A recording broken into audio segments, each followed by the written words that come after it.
People, DG, I'm back again. Quick video. I don't want to go over the same stuff, but quick one now. We all know Balogun looks like he's leaving the club at some period, whether it's his agents, himself and his representatives, or Arsenal and everybody involved. They came to a conclusion that talks were going to stop, and you know, we can't rule out, similar to Saka at paper, contracted until 21, and Aubameyang the same. He might stay and run down this deal, which would be a difficult one to kind of get my head around, because Arsenal could secure a few £1 million and a sell-on fee and many other incentives based on performances from Balogun, you know, do you get what I'm saying? So to let him, you know, I guess he'd help our under-23s, he'd spend the season there, you know, there'd be no point loaning him out, because it's not like we're loaning him out to get the shop window. It would help his development, but from a club's perspective, you know, you just keep him in the 23s and hope he scores goals and hope he's got the motivational levels to keep scoring to get a good move, or he could be dragging his heels, feel sorry for himself with a move already secured. Well, I don't think Balogun's like that, but I have a duty to give you everything I feel. He's been linked with AC Milan again, who have been long-term admirers, and maybe the bulk of that is because Deluded is there. He might have intel. He's, you know, there's been many players that have been at Arsenal or been elsewhere, or been at Arsenal or left Arsenal, that have been linked with them. You know, Dragomir, Aubameyang's been linked with them, Chris Bielik, Banassia's joined them. There's been many links, so maybe there's no truth in that. Now, he's been linked with Southampton. Now, many people say don't sell to a rival, blah, blah, blah.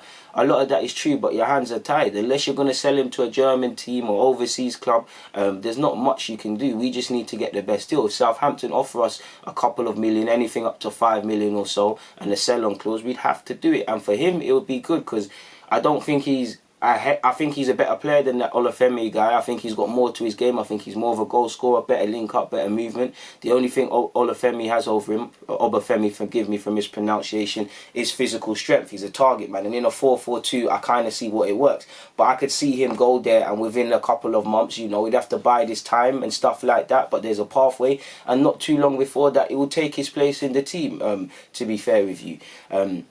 So Southampton, if I was him, I'd be all on that, man. And if you need advice, just go and ask Nathan Teller, who's left Arsenal and he's been on Southampton's bench. And a couple of young players. You look at, I ain't seen him too tough now, but Kane Ramsey, wasn't he at Chelsea once upon a time? And he's got a look in. Obviously, Ward-Prowse is the flag bearer. He's now the captain and come through their academy. So there is a pathway. And obviously, Southampton do not have the biggest of budgets. And I think there'll be a number of good things for Balogun. He'd be exposed to first-team football, looking at Danny Ings and players like that, sort of thing, people. Obviously, he'd probably be on the bench training with the first team and have to wait. But there'd probably be a plan for him for what's he going to do in the first year. The first year would probably be adjusting. You know, he'd probably have to play some 23 games to keep fit. But eventually, he'd probably, you know, it's down to him if he wants to be a main player in Hasenhüttl's side. I think that would be a good move for him, and he should kind of push for that. But he won't be short of admirers, and I think there'd probably be a lot of projects. And I think he needs to pick the one where there's the clearest path to the first team, you know, and the best development you can get. So we'll see. Former Arsenal player or Arsenal striker Steffi Mavididi, who's, you know, left for Juventus, been on loan at Dijon. He's been linked with a couple of clubs.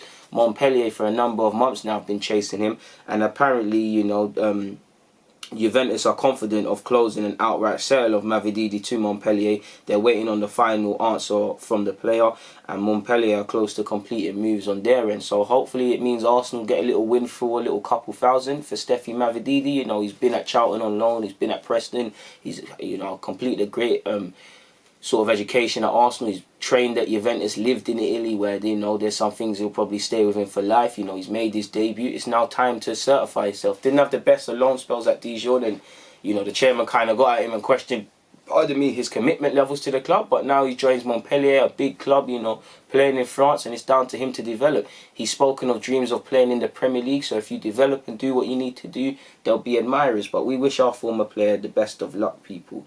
Away from that, and you already know, us and Bayern Munich have been chasing Swedish striker Emil Rolland. He apparently made his first team debut for Hammarby last Thursday, but however, he has told management he has made it clear he wants to leave. Allegedly, Arsenal are in negotiations for him, and, you know, he's seen the club's training ground and things like that, so I'd assume it'd be a case of dotting the I's, crossing the T's.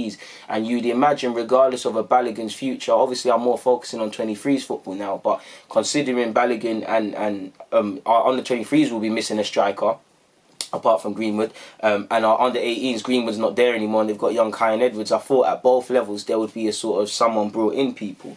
but we'll have to see.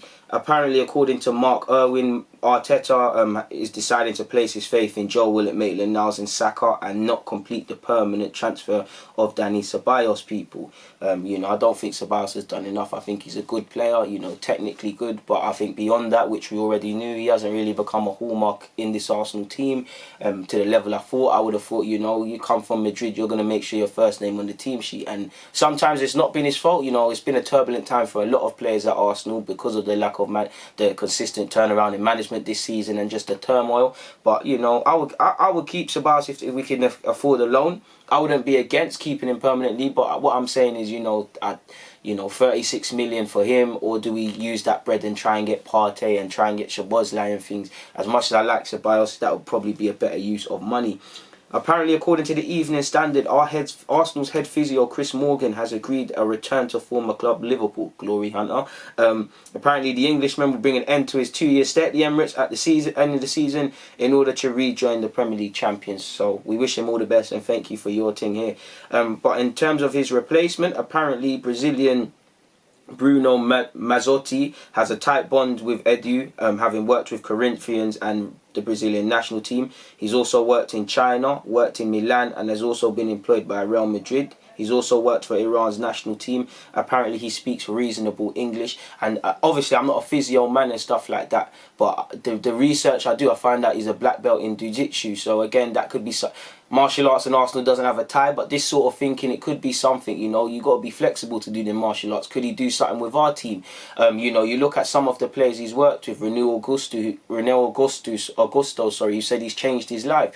Do you get it, people? He's also worked with Neymar, he's worked with Pato and helped keep Pato relatively injury free. So of course, he's not a messiah, he's not going to come in, there's going to be no injuries, but if we can, just by doing research, you've seen a decrease in injuries at the places he's worked with. So obviously at Arsenal, we want to see that, you know, how can we get our players to recover in the best way possible and in the quickest way possible without damaging them? How can we read the signs that a player might be injured? How can we find current themes and better them? To get it, people? Because looking at our injury list, you know, at the moment, you know, you've got a lot of players injured, and throughout the season, Saka's had a minor knock, you know, you've had Xhaka out even for a time. Who else has been missing? Torreira, you know, there's been too many injuries to count. Bellerin and Holding. Sometimes it's obviously been as a result of the profession they play, but you get what I'm saying. And also, I want to see, you know, how we can better the rehabilitation for players, because I'm not trying to underestimate how long it takes to get back in form and stuff. I think people underestimate how long it gets back playing the best of form when you've had an injury like Chambers will come back with, like Bellerin's had,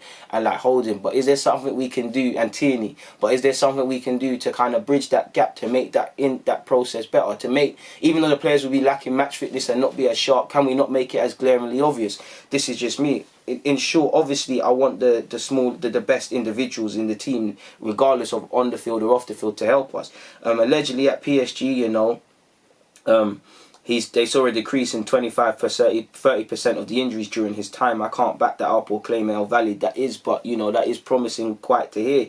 And obviously, if we've worked with Edu before, he understands how he thinks, so you know, he might understand how we like to think as a club, people. He speaks a lot of languages. He speaks French, so for obvious reasons, you know, he'd be able to get on with Lacazette, Aubameyang, Pepe, Guendouzi, and many more. He speaks Spanish. I'm not too sure on his level of these players, but he speaks Spanish, so he can talk with Arteta and, you know, actually Aubameyang again, and many things. He speaks Italian. Do we have any Italian players in our team? Actually, do we have any? I was about to say Vito Menune, but we don't. So he can speak Italian, he can speak French, he can speak Spanish, and he speaks relative English. So he's clearly an intelligent man. And if he comes, you know, I welcome him. But, you know, that's neither here nor there. We'll deal with it when official confirmation becomes clearer. But for now, it's always a pleasure. DG, I'm out.